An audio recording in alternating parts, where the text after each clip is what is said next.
Kwon n'est pas mort, Kwon a survécu, mais Joe, faut qu'on en parle dans cette vidéo. Il a finalement survécu à sa blessure. Bon, mais Joe, on était tous là à penser que Kwon était mort, c'était suicide plus longtemps, etc.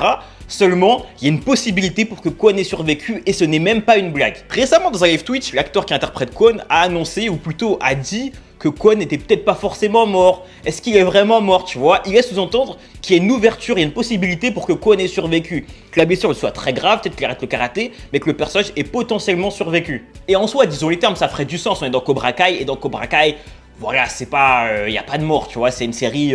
pour enfants entre guillemets, il n'y a pas forcément l'envie de montrer des images choquantes aux gens. De l'autre côté, moi je me dis quand même la mort était quand même intéressante dans le sens où Kwon finalement ne sert pas à grand chose et surtout ça permet vraiment de créer un événement impactant et marquant, tu vois ce que je veux dire? Et ça permettrait même de refaire un Sekai Taikai parce que l'édition a été annulée sur cette fin. C'est parti en couille, Kwon est mort, donc forcément, tu vois, il faut refaire une nouvelle édition ou sinon on garde que les finalistes et on fait juste une grosse finale, tu vois.